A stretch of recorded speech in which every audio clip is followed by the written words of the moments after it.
is. And if you don't know this, then the great many fresh will enlighten you. Ladies and gentlemen, pimps and players, ass rappers and true rhyme sayers. Come on, is the caller. Yes, it is. Welcome to a semi 50% hungover version of the Loaded Box podcast. Where we never finish first because we finished last. I'm definitely last right now. Yeah, thank you everyone for tuning in to the Loaded Box podcast. I am Ben Morgan, and that voice that you might have heard is a fairly hungover North Carolina fan in DJ Primo. Man, what do you think about that game and your actions last night? I think that the game was incredible. I think that I should stop drinking whiskey for the rest of my entire life because this is not happening right now. Yeah. Honestly. Whiskeys and Saturdays, man. I mean, you're not 22 anymore. Honestly, I only woke up because you called me and I was like, oh shit, it must be like 1 o'clock right now. And I had to answer it. I thought about not even moving, personally. What's your prediction for tomorrow night between Carolina and Gonzaga? And let's try to be as unbiased as possible. Impossible. You can't be unbiased when your favorite team is the national championship game, can you? Well, I was unbiased when the Dolphins played the Steelers in the playoffs. Well, that's not the national championship game. To a Dolphins fan, it might as well be. Everybody knows they're going to lose that game. I say they win 78-73. 78-73. See, I think that Gonzaga is that team that might finally be able to match up down low with Carolina, and I think that they do everything else so well. I think it's time for the monkey to get off Mark Few's back. I think it's time. I think the Zags are taking it, and Carolina's going to have 2 straight losses in the national championship. I'll fuck all over you. Aggressive. Yeah. Well, if you missed last week's podcast, we broke down the NFC West and we talked about draft eligible wide receivers, not draft edible. That'd be terrible. And today we're going to break down the AFC North, talk about their free agent additions and some offseason team needs as well. And then we've got a guest on to break down the cornerbacks that are going to be in the draft. So let's talk about the team that won the AFC North last year. That's the Pittsburgh Steelers. Their main things this offseason so far, they re-signed the fossil in James Harrison. Somehow he keeps plugging away each and every day. And then they lost Lawrence Timmons, and they have the 30th pick in the draft. So where do you see the Steelers going maybe in the first round? Well, like I say for some teams, they could go luxury here, and I'm just looking because I'm so hungover, I'm blanking on everybody's name at this position. But the guy from Alabama, they could go tight end. Sorry, I skipped to what I'm saying. I think tight end would be a good position for them. Seeing as headaches last year didn't really work out for them, Darius Green. So they could go. What are the 2 tight ends names, man? I can't even find them right now. So O.J. Howard, but he's going to be gone. O.J. Howard's probably going to be gone by then, and then there's that African name. Njoku. Njoku, right? Yeah. Okay, so Njoku could be a good pick for them at the 30 position. Kind of shoring up that tight end position that they don't really have right now that I think would be beneficial to a guy or a quarterback. Because who knows if Roethlisberger is ever going to play again. That's what I was going to say. So if Njoku is gone and Howard's definitely going to be gone, would you, if you were the Steelers and a team that could potentially be in win now mode towards the end of Roethlisberger's career, is it worth them for them to maybe take a chance on a quarterback if one falls to them? No, because Roethlisberger's not going to fucking retire. He's just playing this stupid game, and he's already told the front office 4 months ago that he's not retiring. But he wants to play this injury game where he pretends like, I don't know if I'm gonna retire, play football this year. I'm just gonna pretend that I'm not going to. And then when I come back, it's like, this guy's gone through so many thoughts and troubles in his life. What a hero that he is. I hate this guy so much. I hate him. You're terrible. I love Ben Roethlisberger. I like all the quarterbacks in that draft class. I'm an Eli guy, I'm a Rivers guy, and I like Roethlisberger. And I think Roethlisberger. They all suck too, right? They're all Hall of Famers is what they are. But think about this. If they have, obviously they have Le'Veon Bell, they've got Brown. If Martavis Bryant gets reinstated, if Eli Rogers ever shows up, if Sammy Coates can do anything, and even if Green does play or doesn't play, if they draft tight end in one of those first 2 rounds, do you think that they could be a top 2 or 3 offense in the league?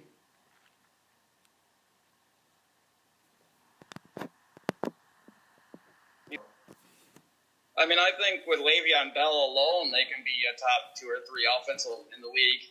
He's just ridiculous. I mean, like we said, we talked about the freebies all year last year with Bell, Brown, and Ben. It's weird to say all those. Hi, Ben. Yeah, I mean, just those 3 guys alone can make that a top. He's a top 5 offense in the league easily. They don't need another guy to do it. It's just add another weapon to be maybe the top offense in the league. Right. And the only reason I didn't say top offense is because I figured you had that spot reserved for the Packers already. Standard. Yeah. The only other position, and I think if I were to do a mock draft today, I think I would have them going linebacker. I think that linebacker and like an edge rusher, I think that there's some guys that could do that. I think TJ Watt might still be available. He could be a guy that could take a chance on. Takaris McKinley with his injury and having surgery right after the combine, I think that could be a potential fit for the Steelers as well. So I really think that they'll go linebacker, but I think what we were talking about was if they want to take that next step on offense, maybe potentially taking a tight end there. Let's move on to the team that allowed you to not have to run around your house naked, though, last year with our bet. The Baltimore Ravens, who are picking 16th in the NFL draft. Yeah, they could. They're an interesting team because their defense was top 3 last year, if not the best defense in the league last year. I guess the Texans were probably the best, but they were up there with arguably the best defense in the league, and that's what kept them in all the games and made me almost had to run around naked. That offense just can't. They need so much on offense. It seems like they need running back. I suppose they drafted a running back last year, so they need wide receiver. I mean, Rashad Perryman isn't really working out, or maybe he will, but you don't know. It's just that they don't have wide receivers. And Joe Flacco is not that good either, so they could even potentially, maybe a second round, like Mahomes, they could go quarterback there. How old is Joe Flacco at this point? I don't even know. He's got to be 30s. Yeah, that's the thing. He's got a few years left, but he's probably winding down and out of his prime. It just doesn't seem like he even likes to play football when he's on the field either. So who even knows how long? He could just retire right now. Honestly, he could probably break news right now and retire. He's not a guy that I see lasting too much longer. So They could go wide receiver, though, at number 16. And they could go John Ross, which would be a great guy for them because Joe Flacco's a great deep ball thrower, and they could just get the speedster on the field and just send him on flies. So that would be good for them. But the thing is, if you pair him with Mike Wallace, I mean, you have 2 guys that are essentially going to do the same thing. Oh, fuck Mike Wallace. Dude, we need to get the hot take horn for you today because you're throwing around Flacco retirement. You're saying that Wallace is a piece of garbage, basically. He is a garbage. No, he can do fine. I forgot to mention some offseason moves. So they did re-sign the big man in the middle. They got Brandon Williams, which is huge for their run defense especially. And then they did sign Danny Woodhead, who, while he's old, seems to always get the job done. He's kind of like that New England Patriot-style running back where you're not going to give him many handoffs, but out of the backfield, he's a weapon that you're either going to put a linebacker or a safety on every single time. So he's a mismatch. Sorry. Oh, yeah. You mentioned the receivers, but listen to this. So you mentioned Perriman and Wallace. Outside of those 2, they have Michael Caponaro, Vince Mayle, Chris Matthews, Chris Moore, and Keenan Reynolds. Too many guys named Chris.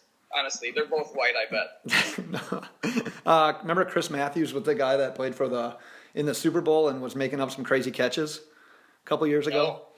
I don't know who that is. Chris Matthews? Yeah. Well, we've talked too long about Chris Matthews. I'll let you Google it some other time. Yeah, I will. You talked about the Ravens defense and how dominant they were. And when you think of the Ravens, you think of defense, you think of a dominating defense. But they were actually only 24th in sacks last year. which is they only have 31 sacks the whole year. So I think that there's going to be a quality edge rusher available at 16, and that's really where I think they could go. Outside of that, like you said, there's a need for a receiver, but another real big need right now is offensive line because they traded away Jeremy Zuda at center. They lost Ricky Wagner in free agency. So let's say that they were to pick a tackle, they would have a pair of young first-round tackles after taking Ronnie Stanley last year.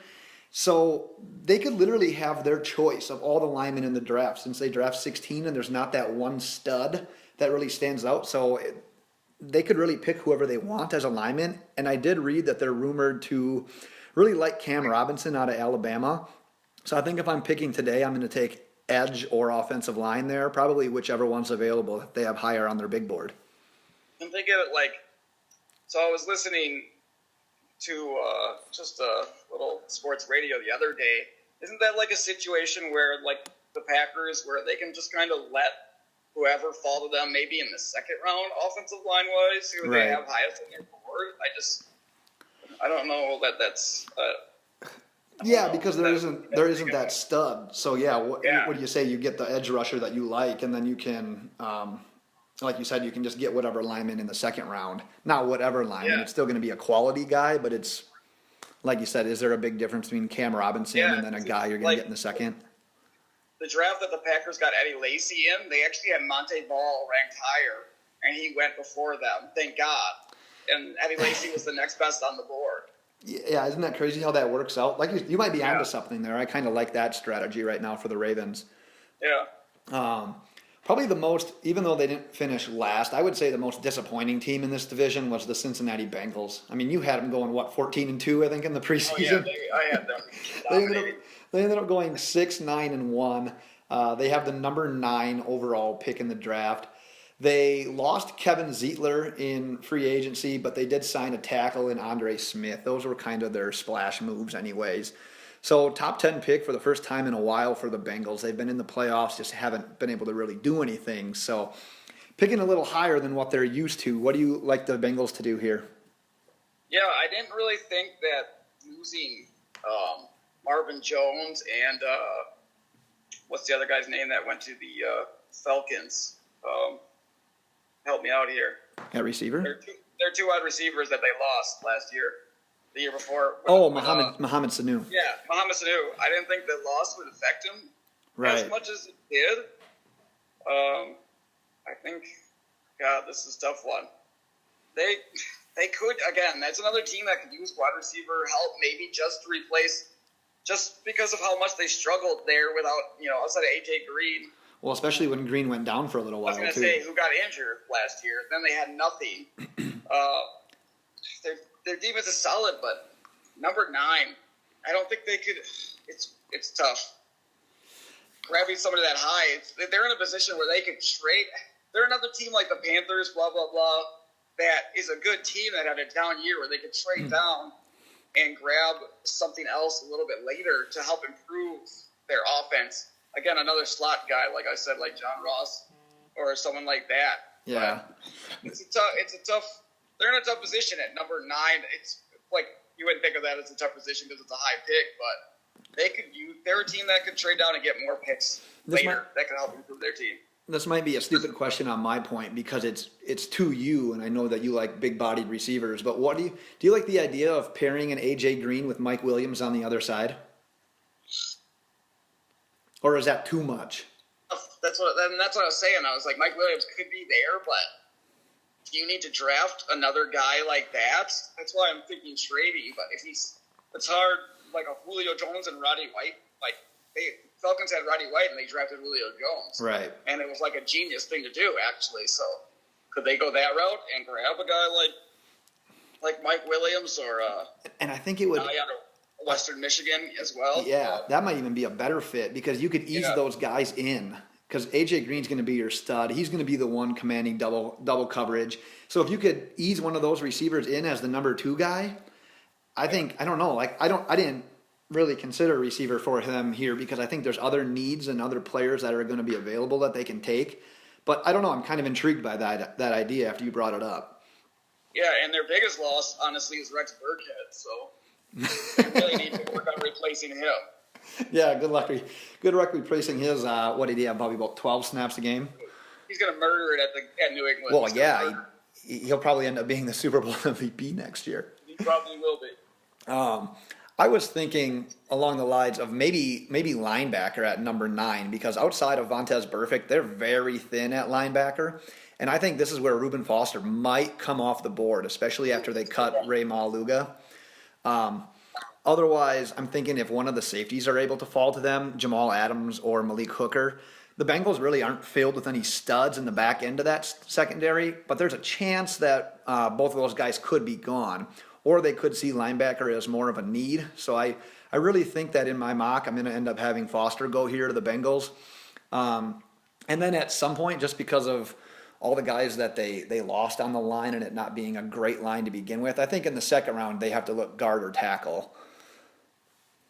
I don't think we're allowed to say Hooker on here. Anything but Hooker. Yeah, don't say Hooker. I think that should. You need to eliminate that from your vocabulary on the podcast. And maybe we could bleep it out somehow, like Malik. Yeah. Or it's like saying the N word, right? Like don't say the H word. Say the H word. Yeah, just say the H word, Malik H word, and then we can go that route from there. Well, let's talk. I was going to say a different H word, but I lost myself there. But the team in the draft that has the first overall pick after being atrocious last year, losing games all sorts of different ways, obviously the Cleveland Browns. But they found themselves in a unique position here because after a couple of trades, I think they've got 4 picks in the top 50 or 5 picks. It's something just crazy. They got the first overall pick. They've got the 12th pick. And they were one of the more busy teams so far in free agency as well. They signed J.C. Treader. They got Brock Osweiler and a second-round pick in that wild deal that no one really saw coming. They're the ones that signed Kevin Zeitler. They signed Kenny Britt. They re-signed Jamie Collins. And then they cut RG3, who some people thought he might get another shake there in Cleveland, but obviously he won't now. But Osweiler would be the one that they cut. I think it's just a matter of time still. Seriously, everybody thought Osweiler would be the one that they released. Well, he still could be. Yeah, but now I don't know, with releasing RG3, it's like, let's give Osweiler that's a chance. But they could go again. They're going to go Myles Garrett. I think that should be pretty evident at number 1. Yeah.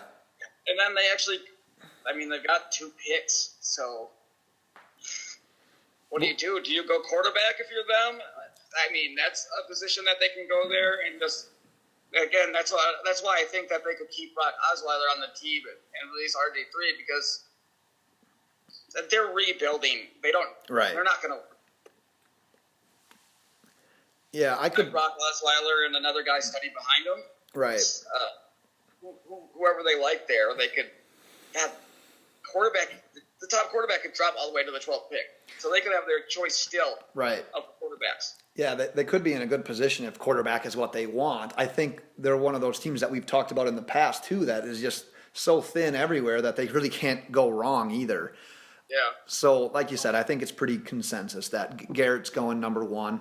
And then at 12, I think, like you said, you could have Watson or Trubisky, your choice, if both of them are there or whoever you like the best. They could even be that sneaky team that takes O.J. Howard. I think that wouldn't be a terrible pick. Don't you want a quarterback to throw it to him? Well, that's the thing. Maybe they're enamored by someone in next year's draft, or they want to wait. If this isn't your guy, maybe they do the smart thing and just wait. Yeah. Or you could even take a receiver too. I know that there's rumors about Josh Gordon looking like a freaking bodybuilder now and coming back, but you could even potentially take a wide receiver here. What? Picture of him? Yeah, he looks like me, man. What? Sorry, you froze on me for a second. Oh yeah, I saw the picture. He looks like me. Yeah, you're so sexy like him. Sorry, I had to interrupt. No, but I think just at the end of the day, I would be kind of surprised if they double up on defense, but there could be a cornerback that falls to them. But I think my best guess here, I'm going Garrett at 1, and then either their choice, if the quarterback that they want is there at 12, I think they would go that route. If the quarterback that they don't want is there, I think they go O.J. Howard. Yeah. That would be interesting if they went tight end there. I don't know. I don't know if I see them. Well, they've failed on quarterbacks so often. Maybe their best choice is to not take a quarterback. Who Right. knows? I just think I think that they they actually could. look like they're being smarter now. I know. Like with all the picks they're gathering. So Right. I don't know. Who knows? And I think that they could view O.J. Howard as like that long-term guy, that they don't need him to be a stud right away because they're not going to be like this awesome juggernaut right away anyways. So if they can get a building block and get a guy that's going to be there consistently, I mean, he could have a nice long career that by the time that they are competing, that he might be a veteran by then and he might be one of the better guys in the league. Yeah. They have lots of options, so. Yeah, absolutely. Hard to predict for them. Absolutely.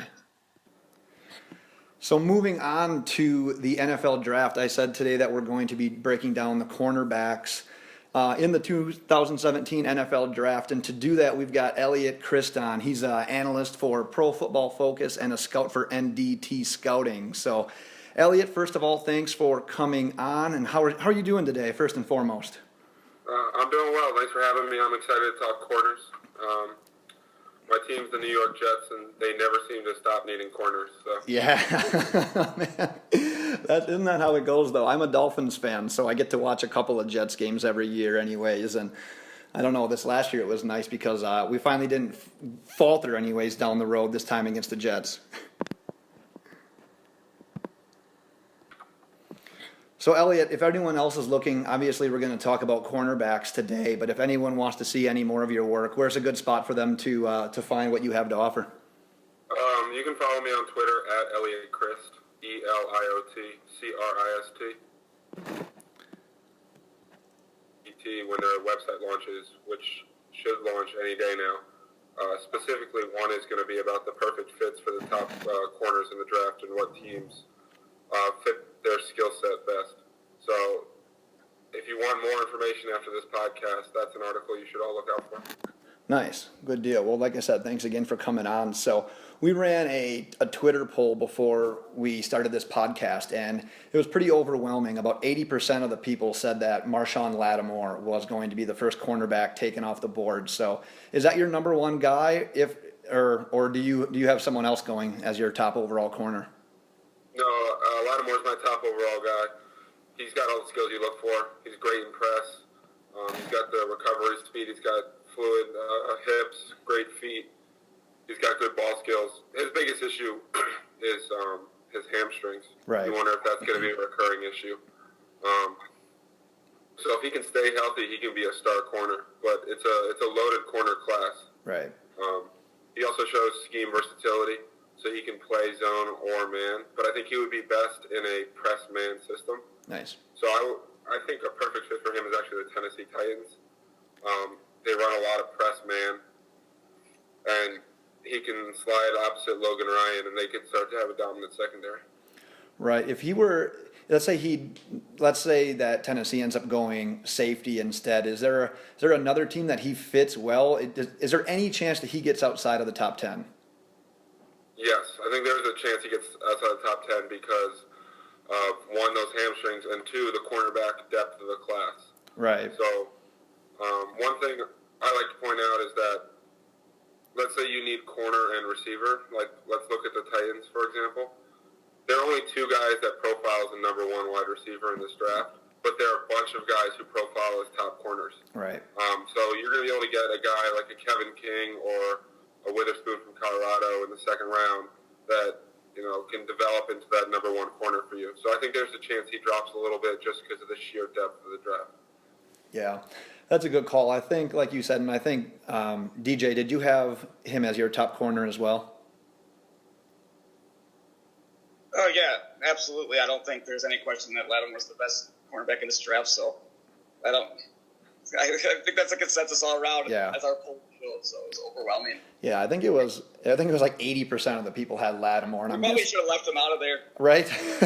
I'm guessing the other 20% just maybe were Florida fans or another fan of a team that we had as an option. That's why they didn't pick Lattimore there. But yeah, I agree. I think he's their top guy, and I think that Tennessee would be a solid fit. I think he's a top 10 guy when it's all said and done. But like you said, that hamstring could very well push him back a little bit. And I also like the theory of, like you said, if you want to get your top receiver and then play the depth of the cornerback position, that might be the way to go. So you have Lattimore at 1. Who's your second ranked guy? Conley. Gary Conley out of Ohio State. No, I'm not an Ohio State fan before someone accuses me of that. Yeah, I was going to ask that. Yeah. I'm much lower on Hooker than everybody else, and then I get yelled at that I hate on Ohio State, but then my top 2 corners are from Ohio State. So. 2 Ohio State guys, yeah. Conley's got good speed. One of the things I liked a lot about him is that he moved around on the field. He played some slot. He played outside both on the left and right. He can play both zone and man. He's got good feet. He can play press or off. I think he's really scheme versatile, which is huge. As a perfect fit, I'd like to see him go to the Arizona Cardinals at 13. Last year, number 2 receivers killed them because they had Patrick Peterson chase the top guy. Right. And a corner that has shown that he can move around is going to be huge for the Cardinals and not just stay on one side of the field because Patrick Peterson will chase down the top receiver. Right. So I think that fit and his comfort level of moving around the field plus his talent would make him a great fit in Arizona. Are you a little bit nervous considering that Lattimore was on the other side and kind of just shutting it down, that maybe he had some opportunities to shine just because people might have been avoiding him? And just, I don't know, we saw it in Seattle how Byron Maxwell, who everyone thought was a stud, and then he gets paid like a stud. He goes to Philadelphia and he gets exposed, and he goes to Miami and he struggles there. So do you think it's a product that maybe he's like that other guy in a really good defense, or do you think that he has a skill set that's worthy of a first-round pick? I think he has a skill set that's worthy of a first-round pick. I do understand that Lattimore was terrific, but if you watch the Clemson game, Conley spent the majority of time on Mike Williams. Yeah. I believe it was QB's had a 14.8 quarterback rating when targeting him. I think that's the stat from PFF. It's something really, really low. Yeah. Now, I will say that the receivers in the Big Ten aren't exactly, monsters. There's Godwin of Penn State, and Michigan's got a couple in Darbo, and I'm blanking on the other's name right now. But outside of that, there's not a whole lot for them to be tested with. Right. He was tested with D.D. Westbrook some, and he was tested with Mike Williams. But I think he's got the skill set you look for in a corner as a first-round guy. Yeah, I mean, he's the guy that – oh, go ahead, DJ. I have just a quick question, kind of based off – you just mentioning the Cardinals. It's an interesting thought for me. You think that – do you have the Cardinals actually taking the quarterback in the first round now? So I think the Cardinals can go one of 3 directions. I think they can go wide receiver, quarterback, or corner. Yeah. I think they're a team that knows that their window this is probably their last year, with Carson Palmer and Larry Fitzgerald likely retiring, and then Bruce Arians might be linked to them, and then they move on. So instead of taking a quarterback this year that may not have any impact on their last year window, they add Conley, who can step in as the cornerback number 2 and kind of fix the major hole they have left in their defense. Nice. Yeah, I guess my question was going to be maybe they'd be better suited off because they're in win-down mode, maybe to grab a wide receiver there at that position. I don't think Williams or Corey Davis will be there at 13. No? I do think that John Ross profiles are the kind of guy that they've historically liked. They have a lot of those guys. Yeah. Yeah, that's why he might scare them based on some of that. Yeah.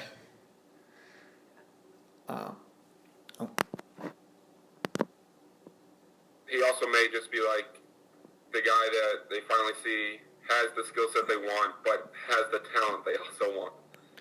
Right, yeah, exactly, because I think that's what they saw in John Brown 2 years ago, and then you're probably a fantasy player as well, and I think some of us bought into that hype thinking, oh, he's a monster touchdown guy. He's not going to lead the team in receptions by any means, but when he scores, he's going to have some boom weeks, and then that just never transpired, where I think, like you mentioned, if they were to take a John Ross, I think he's obviously a better skill set all around than a guy like John Brown. But yeah, I was right there with you with cornerback, receiver, and cornerback. I like the idea of maybe bringing in someone for Palmer, but you bring up a good guy. If they're going to lose their core like that, I mean, maybe they do go all in and win now mode and maybe try to get Seattle. I think Seattle's still probably the cream of the crop in that division, but I don't think Arizona's too far behind. So that might be a solid strategy to improvise with. Go ahead. Sorry, go ahead. I was just going to have you move on to your next guy, but if you want to say something Cardinals, go ahead. Oh, no, I was going to say that's exactly my point. It really depends on what they want to do. If they want to start the rebuild a little bit early, then you probably look at like a Patrick Mahomes. Yeah. If you want to kind of go all in this year, I think you grab Conley. Okay. Who also will be part of a rebuild because he's a good corner. That's true. He can help present time when they're going to win and in the rebuild. So that might be the way to go. Who's your third ranked corner? I like Marlon Humphrey a lot. I know a lot of people want to move him to safety, but I think that's more because of how physical he can be. Yeah. I love when a corner is elite versus the run, comes up, reads what's in front of him, makes big plays, good tackler. A lot of guys in this draft class don't do that well, and Humphrey's probably the best at it. He's got good speed. He can get beat off the line of scrimmage and give up some deep plays occasionally. I think he's best in a zone. If you could do like a multiple zone cover 2, cover 3 kind of guy, allow him to use his ball skills, he could be really effective. I would love for him to fall to the Green Bay Packers. I don't know if it's necessarily he's going to make it that far, but there's not a team that needs defensive backs more than the Packers. Absolutely. As we saw after this last playoffs. And I think he could step in and fit their multiple zone scheme really well. Right. Yeah, DJ, are you in favor of a Humphrey? DJ's a Packers fan, so would you be in favor of that potentially happening? Yeah, I want all the cornerbacks, honestly. So if we can get a solid cornerback to drop to us, I'd be the happiest guy in the world. I see too many guys thinking they're going to grab like a running back or something like that. They desperately need a cornerback, and if somebody like this falls to them and they don't grab a cornerback, I'd be severely disappointed as a fan. So yes, I'm all for it. Yeah, and with the way the Packers need for running back, they can get that kind of guy in the 4th round this year and be fine. Yeah. Absolutely. Yeah, Eliot, I wanted to ask you had mentioned how Humphreys is a good tackler. He plays the run really well. How much stock do you put into something like that when you're evaluating a player? I mean, cornerbacks, generally, the higher paid cornerbacks in the league are the ones that are getting turnovers and being shut down guys. So it's super important to have a cornerback that's not afraid to step up to that challenge, but it's not always seen as like a priority, even though it's a great skill set to have. So how much stock do you put in his ability to be able to play against the run as well? I think it's important. It's not the end-all, be-all. A lot of these corners cannot tackle in this class. Right. It's pretty bad. But he does a really good job containing runs on the edge. So teams are going to run the ball on the Packers and get outside. He's going to make sure the run can't, get outside of him and break for a big run. I think we see a lot of times we value these cover corners, as we absolutely should. That's their number one job. Mm-hmm. But to have a guy that can not only make a play on a running back, but also holds his contain and controls gaps, I think is huge. Right. Yeah, I like that as a mock. I'm a firm believer. I like looking at mock drafts. I like doing them, but I'm a firm believer that if you're doing a mock draft before free agency is well underway, that it's good for clicks, but it's at the end of the day, I think it might be a little bit of a waste of time. So I haven't done my mock yet because you don't know exactly where teams are going to get going. I think right about now is the time where I'd start doing one. So I'm not 100% sure if I'll have Humphreys lasting that long to go to Green Bay, but I really think that in a perfect world, and I think I'm speaking for DJ here as well, that secondary is a huge need, and I think that would be a great land for the Packers. Yeah, absolutely. I agree. Yeah, you are. Yeah, speaking for me, you're absolutely correct. That's what they need more than anything. They got Devon House, who I don't know why Packer fans are so excited about that, because I don't even know if he'll make the team yet. They just like it because it's a familiar name. I'm not on board with that. It's just another slow cornerback where they've got burned the entire year. So adding another slow guy. Right. Fans get really excited whenever a team signs a free agent because they think new is always better. But oftentimes we learn every year that new does not mean better. No. New just means new. As a Dolphins fan, I can attest to that 100%. It's not even close. Yeah. Miami's mom loves to spend money on free agent veteran players and then wonders why every year it doesn't work. Yeah, I suppose you were there a few years before I were, with Mr. T being in charge of the Jets there. But I don't know. I think that the Dolphins are slowly learning. They didn't like go crazy spending this year, the last couple of years, and I don't know. Hopefully, I'm probably speaking as a fan here, but hopefully it pans out. But like you said, new is not always better. New is literally just new sometimes. There's a reason why sometimes, other than money, why these teams aren't re-signing these guys. So. Was that number 3 or 4 for you? That was 3. Let's go on to 4. I really like Cordea Tankersley out of Clemson. Yeah. He's a versatile corner. He's big. He's got great ball skills. He can play press man or cover 3. He's been left on an island for this past year for Clemson and done well with it. He gets a little handsy on routes. He's going to get some holding calls called against him. Probably a couple pass interferences, but he finds the ball incredibly well. He can handle bigger guys. I think his perfect fit is the Browns with Greg Williams' new aggressive system. He'll play cover 3 and cover 1 and be left on an island. And also is comfortable grabbing a receiver if he gets beat, so the Browns will have 5, 10, 15-yard penalties and not long touchdowns. They also have Joe Hayden on the other side who can handle the smaller, quicker receivers. Yeah. While Tank would take away some of the bigger ones. And if you look in that division, that could be super helpful against a team like the Steelers. Right. Where they have a guy to cover Bryant and a guy to cover Brown. Right.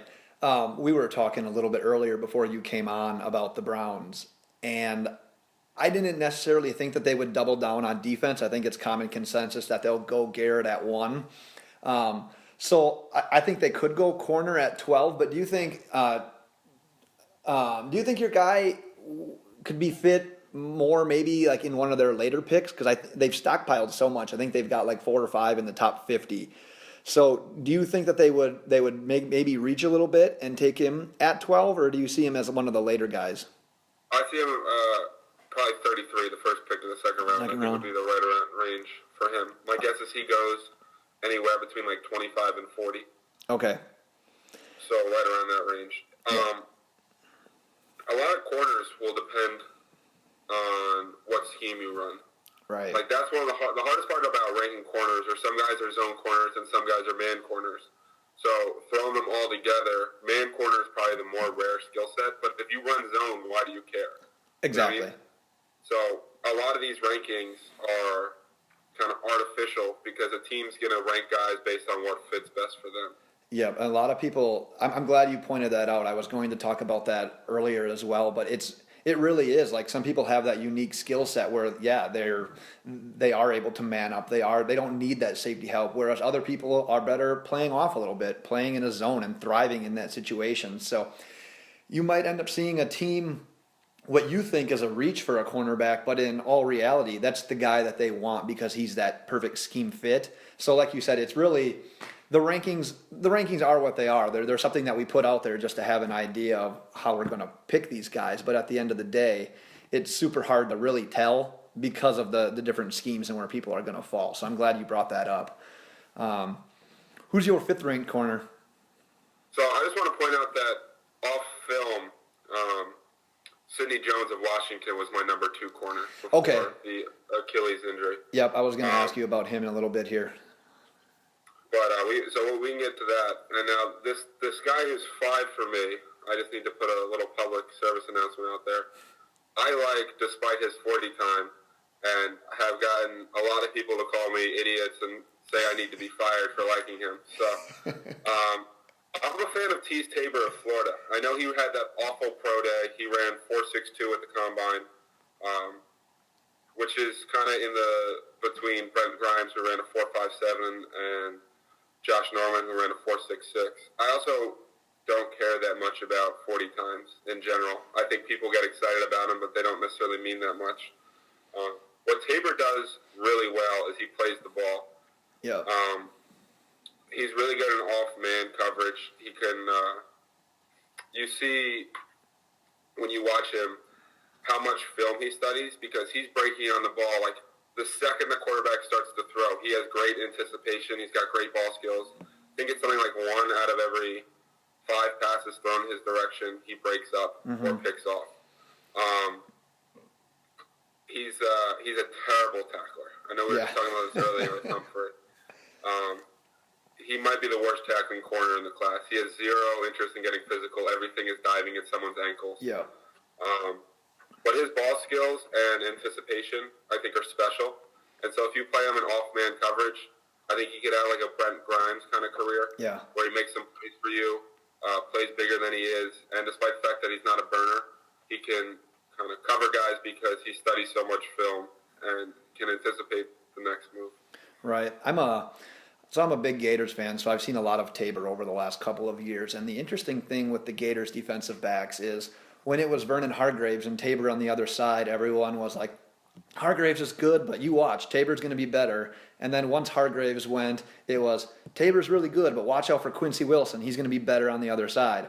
And that's where a lot of people have gone now. A lot of people are really high on Quincy Wilson instead of Tabor. So I think in my personal rankings, I have Wilson a little bit higher. I think I even did that before the combine and the pro day, the slow 40 times. But a couple of questions here. One, how much farther down do you have Quincy Wilson? And why do you prefer Tabor to Wilson? So I like Wilson in a press man or cover 3 scheme. I think he's a little bit slower or tighter hipped. I think he can, when he gets beat, he doesn't recover as well. But with these corners, again, it starts to get so close. Like these guys are all second round grades in my book. Yeah. And you start to nitpick. You know what I mean? Like one guy might be 36th overall on your board, and the next guy 37th. So yeah. I prefer Tabor's ability to break on the ball and anticipation. And I mean, I've been told that he lives in the film room. Yeah. And that's something that gets me excited about somebody that knows his limits physically, but tries to make up for it mentally. On the mental side of the game. Yeah, for sure. Is there a scheme or a particular team that you have in mind that you think would be a good fit for Tabor where he might not get exposed because of that? Yes, the New York Jets. There you go. So the Jets played a lot of off coverage. And that's what Tabor does best. They also were like bottom in the league in interceptions and passes defense, and Tabor's ball skills will add a huge dimension to that. Yeah, for sure. To give you the exact stat, according to Steve at PFF, Tabor recorded either an interception or a pass breakup on 26.5% of his targets. Wow. So his ball skills are lacking big time up in New York. And so to put him opposite Mo Claiborne, who could guard the best receiver and allow him to try to make plays on the ball, I think you can almost see what Peters did in Kansas City. Yep. Where he got beat, but he also made a lot of plays for the Chiefs as he developed into a better corner. Right. Do you think that if, let's say, the Jets, do you think that's something they can get away with in the second round? I've seen some people dropping Tabor into the third. Do you think if they wanted him, they'd have to go in the second? I think at the top of the third is where, I mean, I personally would love him in the second, but I would be ecstatic if they got him in the third. Yeah.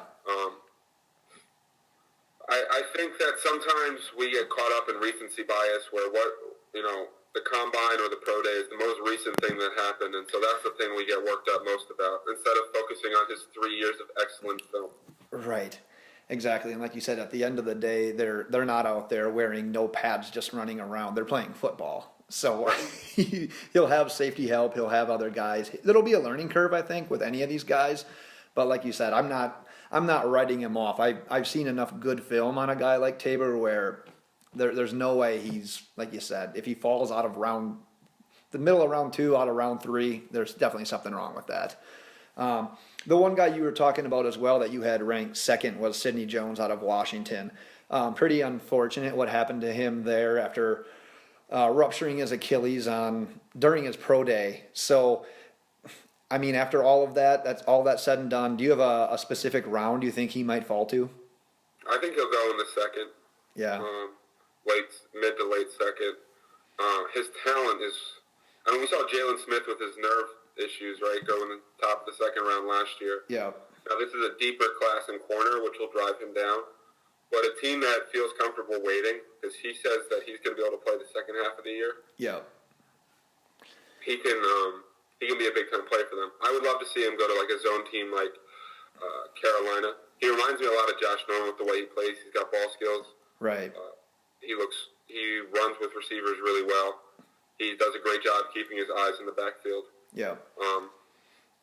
And when the Panthers lost Josh Norman, the year they had Norman, they were second in the NFL in passes defensed with 106, and then they dropped to 15th best with 85.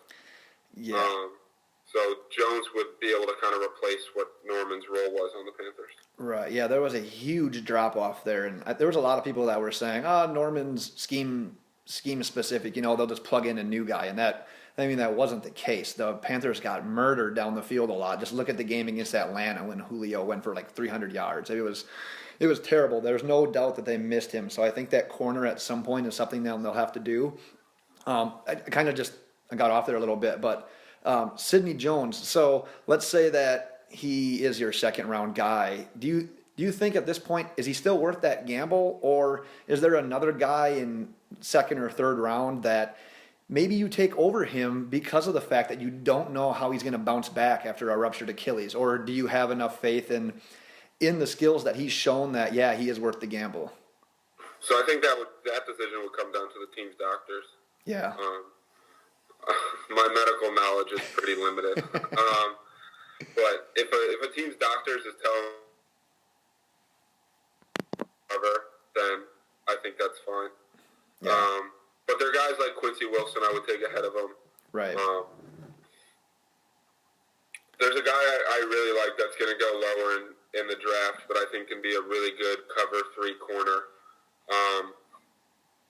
His name's Howard Wilson. He played at Houston. Mm-hmm. He's got great ball skills. I think it's 1 interception in every 15 targets in his direction. Jeez. He breaks on the ball really well. He's going to struggle if you take him out of zone. Yeah. He can learn to play press man because he's a big corner, but his zone skills are special.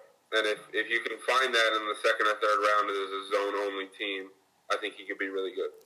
Yeah, you basically answered my next question without even knowing it. I was going to ask you, is there an under-the-radar type guy that you think will be productive, can have a long NFL career? So you had mentioned him. Is there anyone else that you have in mind maybe as one of those mid-round guys? Rasul Douglas is a similar player in the cover 3. He gets a ton of interceptions as well.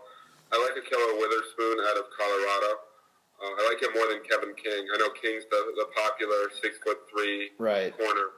His film isn't as good as I thought it was going to be because everyone was hyping him up so much. I still like him as like a second-round guy, but I'd rather Ahkello Witherspoon from Colorado, who does a lot of the same things, just better. Yep. There was one other guy that I did want to ask you on, and I've seen him mocked in the first and some, maybe even in the second and others, but he's kind of got that unique skill set, and it's Adoree Jackson out of USC.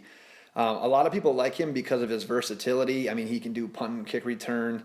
He obviously plays corner. Just the things that he can do. I'm not really sold on him at this point. I know I have a little bit more work to do on a guy like Jackson, but what do you maybe like about him, and would you take a gamble on him, and if so, where do you have him projected? So I actually have him as my 6th corner. Nice. That's kind of like a first to second round grade, in that 25 to 40 range. Mm-hmm. You mentioned his versatility. On special teams, he's really good. I would love to see a team be willing to use him some on offense, like a design package. Yeah. Get him with the ball in his hands in space. He needs to play zone. If he plays man coverage, he's going to be in trouble. Yeah. He struggles with the press. His punch isn't terrific. He's got great speed to make up for if he gets beat, but what he does really well is play with his eyes on the quarterback. Mm-hmm. Now, this leads to some big plays against them because he'll bite on double moves. Right. But he also has a lot of good where he can shut down a receiver in his zone and cover a lot of ground with good ball skills. So as long as he fits the scheme, I think he could be terrific. Nice. Yeah, like you said, I'm not 100% sold on him just because, I don't know, I get a little bit nervous when it comes to, I don't want to say he's a gadget guy, but I think he gets bumped up a little bit because of that versatility. And at the end of the day, Yeah, it's great that if he can contribute on special teams, I think that's an added bonus. But I still think if you're drafting this guy, you need to have him. You got to make sure he's your number 1 or 2 cornerback after a couple of years. And that's where I'm maybe a little bit leery on him yet. But I don't know. I think the skill set is special enough where, yeah, if you're a team at the end of the first round or early second round that, like you said, maybe you were that team that took the receiver in the first round or another impact position, and because of the depth of cornerback, maybe you get a guy like Jackson, then I think it might be worth the risk there. Yeah, I'll say this for Jackson, that his special teams ability didn't play a huge factor in me making that grade of him. That was off of his ability to play zone coverage. Okay. I was lower on him watching his games live. I think oftentimes when we watch a game live, we only notice when a corner makes a spectacular play or makes a bad play. Exactly. And he's got a few where he got beat real bad for big plays. Right. And so those images are burned into people's heads. Yeah, you're right. When you study the film, he's much better than I anticipated him being. Nice. Yeah, that's great insight because, like you said, we watch the games live, and that's what is burned into our head, especially with college games because there's so many of them. There's so many people to watch that, yeah, you're watching live, and if you see a guy running into the end zone and he's the one chasing, yeah, it looks negative on him. Or if he's the one in the end zone making the game-winning interception, oh, he's great, you know. Whereas maybe he got burnt 4 or 5 times before that. You don't know all the time. Right. Yeah, so I'm glad you brought that up. Well, we won't keep you much longer. Is there anyone else that you like, that you have in mind, or maybe there's a guy that you think's overrated? I think Kevin King's a little overrated. I think people are a little too excited about how he tested and not how he played. Jordan Lewis, the kid from Michigan, had a chance to be a really good slot corner, but I don't even know if he's going to get drafted anymore based off the domestic violence arrest. That's a tougher situation than the Mixon one because it just happened as opposed to 3 years ago, and you can kind of try to figure out if the guy's changed as a man at all. Yeah, as opposed to what's happened with Lewis. Right. Desmond King, the corner from Iowa, I think is somebody that's pretty interesting. He's another zone-only corner that people want to move to safety. Yeah. Because he covers ground well, but he struggles in man coverage. He's got great ball skills, and he had 8 interceptions and 16 pass breakups in his junior year, which is huge. Yeah. But he's also a really good tackler. So I think if he got drafted by a team like the Seattle Seahawks, for example, he could work really well as a second corner for them to develop opposite Sherman. Right. I'm going to sneak one in here that's not technically a corner, I guess, but still in the secondary. I just want to get your general thoughts on Jabril Peppers. He's a very good athlete that is going to take some time to adjust to a new position. He's going to play strong safety. He's going to play in the box safety. I like him in zone coverage, but again, in man, he was getting beat a lot. He didn't find the ball very well. Right. I know the idea is that he's going to be able to cover slots and tight ends. I think he'll handle tight ends a lot better than he'll handle quickness and slots. Right. He's a good tackler that uses his speed sideline to sideline well, but he can't overrun plays. He can also just try to out-athlete people at times to get around blocks as opposed to ever trying to take a block or keep a block at bay. Right. He's always just trying to make someone miss. Yeah. Are you concerned? Are you concerned by his? I mean, I think his entire 3-year career at Michigan, he had no forced fumbles, no fumble recoveries, and he had 1 interception. Are you concerned by the lack of ball making plays?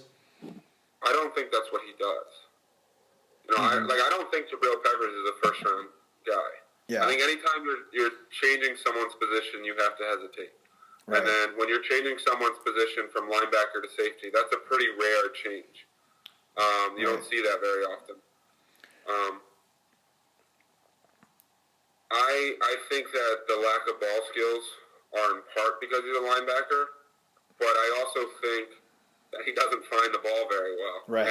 And what you're going to ask him to do and play in the box, I don't think he's going to have a ton of interceptions. Right. His 1 interception was off a deflection where he had first-round talent. I think that he wasn't a Heisman candidate either. He didn't have the numbers to be that. I think he's built up as a versatile player, but I think versatile means you do a whole lot of things well, not a whole lot of things. Not just a whole lot of things, yeah. I don't think he's a corner. I don't think he is a great linebacker. I think he's a great special teams guy that can play in the box safety and cover the flats well. And if you need him to man up, he can cover a tight end. But I think that's kind of what he is. Yeah, I'm right there with you. I think, like you said, he's an in-the-box type of safety. I think he's going to be able to make some tackles. I think he can hang with guys. I think, what did he run, like a low 4.5, I think, at the combine. I think he can hang with that kind of speed. I think he'll be fine. I guess at the end of the day, do you think he goes in the first round? No, I'd be surprised if he went in the first round. I mean, typically we don't see more than 2 to 3 safeties in the first round. And it seems like Adams and Hooker are locks to go in the first round. And I would have Buda Baker way ahead of Jabril Peppers, who does everything Peppers does, just better. Better, more consistent. Absolutely. Oh, I like that. Well, thanks for taking on that bonus question as well. We definitely appreciate it. But yeah, do you want to just let everyone know once again? I think it kind of got muffled where people can find your stuff. So if you want to break it down one more time before we head out, that'd be great. Yeah, I tweet out all my stuff. All my rankings and mock drafts are directly on my Twitter. All my articles are coming out real soon on NDT Scouting's new website. But that you can find out more information about on my Twitter at Eliot Crist. Pro football focused stuff. I tweet out all those articles as well. Just did some pretty cool ones on the best route runners by wide receivers, who did the best against routes by corners, and who threw the best routes for quarterbacks, which is some real interesting stuff as well. Nice. Good deal. Well, yeah, everyone, make sure you check out his work. That's really good stuff. But thanks again for coming on, and thanks everyone for listening. If you missed last week's episode, we broke down the NFC West and wide receivers in the draft. So if you haven't, make sure you check that out. As always, tweet us any questions. Found on Twitter at Loaded Box. Make sure you like and share the Facebook page. And as always, we're on iTunes by searching Loaded Box. So be sure to subscribe, rate, and review. So thanks once again to Eliot for coming on, and we'll talk again next week. Awesome. Thanks for having me.